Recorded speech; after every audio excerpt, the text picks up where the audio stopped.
Hi everyone. So, um, if if if you remember my last video, it was really long. It was longer than usual. I apologize, especially due to my rambling about the whole Harley Quinn, her relationship with Poison Ivy and the Joker, and her being changed to a person of color in the newest Batman show, The Cape Crusaders. Or Cape Crusader. I'm not sure. But what I do know is that Jester Bell, who made the video of why I hate weird bad ships destroying my favorite characters and stories, she made the video, "This is the most destroyed character of all time." In a way, I agree with her, but at the same time, I have already talked about this before, and I'll say it again. Harley Quinn being white wasn't a big part of her character. Neither are other characters who are fictional. Their whiteness has nothing to do with their characters at all, especially their personalities or what they do in the story. Like, for example, Cinderella from Cinderella, where in the version being played by Brandy, a black woman, Cinderella is about a young lady who's abused by her stepmother and stepsisters. She wants a chance to escape and have a happily ever after. She attends a ball thanks to her fairy godmother and falls in love with a prince immediately. After she runs away at midnight, she leaves behind a glass slipper, leaving the prince to find her.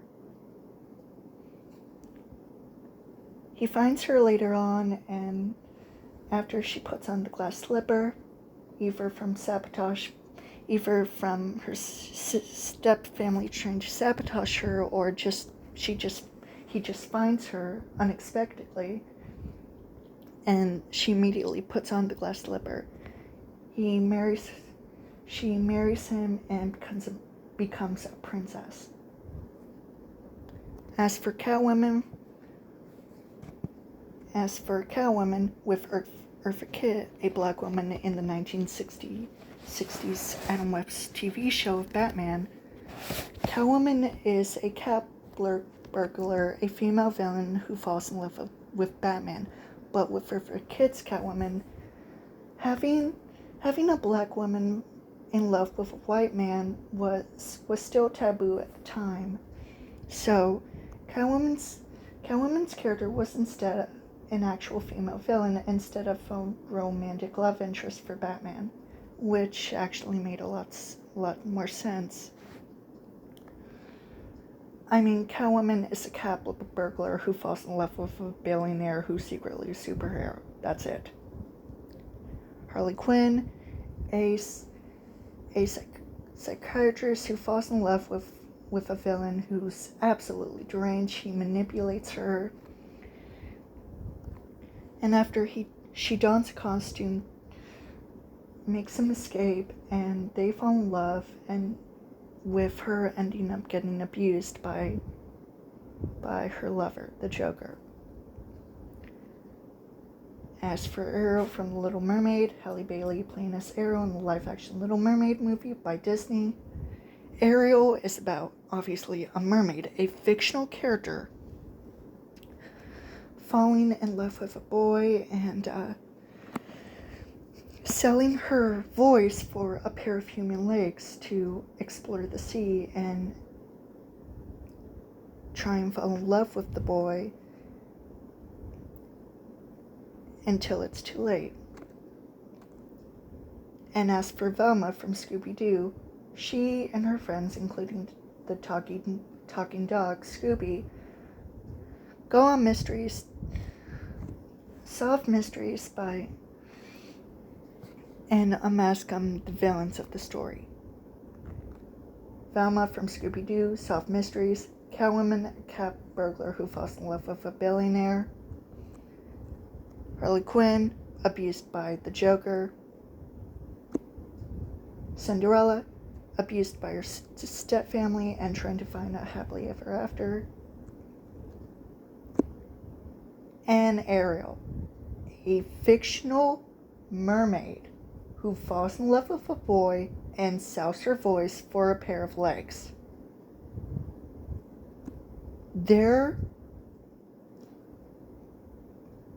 They were originally white, and their whiteness had nothing to do with their story at all. Their ethnicity had nothing to do with their character. They're fictional characters. They can be made to whatever.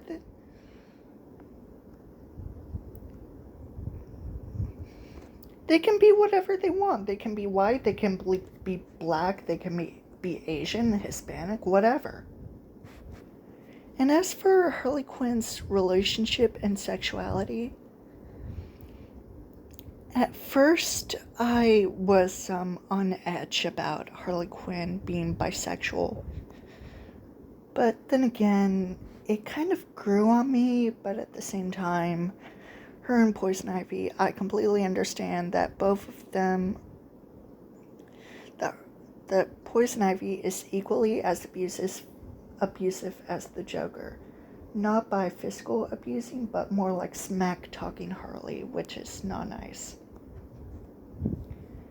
And them being a relationship is kind of contrasts with Velma being headcanoned as a lesbian, especially back then when she was first made. During the 1960s, yes, lesbians and same-sex people did exist, and that's fine, but Velma wasn't a lesbian back then when she was first introduced. No. That wasn't even the original intention, especially Harley Quinn and Poison Ivy being a relationship wasn't originally intended in the first place. They were just friends, and Daphne and Velma were just friends. That's all. Velma and her friends, especially Scooby-Doo, which were teenagers trying to solve mysteries. That's all. Harley Quinn, a misunderstood character who was abused by the Joker and sometimes almost killed, maybe. Look, I love Harley Quinn, and I'm completely fine with her being her own character without being involved with the Joker anymore.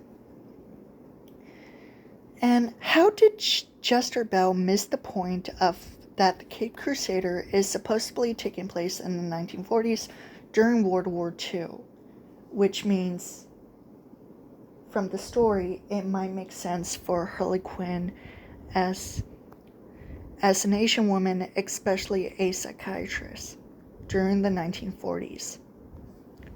Like, hello? Even I have my own character, and sometimes I even have her as a person of color. But most of the time, she has a detailed appearance, and her appearance is very consistent. Orange hair, blue eyes, pale white skin, freckles. You get the point. And the closest thing to that description as a person of color would be her Latina counterpart.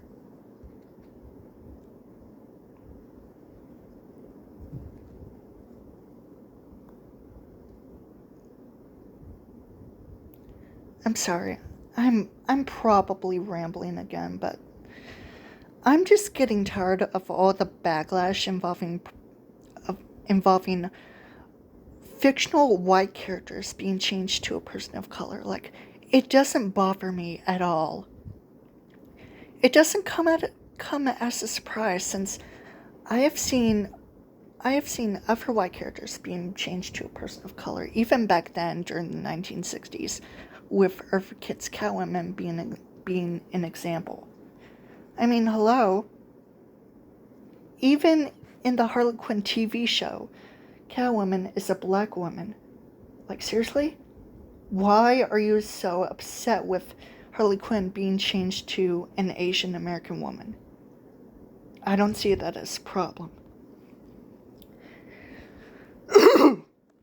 And her not being involved with the Joker in the latest TV show coming soon, I don't see that as a problem. I mean, if Harley Quinn wants to be on her own, then she can be on her own. Good for her. Especially since Bruce Timm, who created Harley Quinn in the first place, is still making her character. He's the one with He's the one with full control over her character. Okay, bye.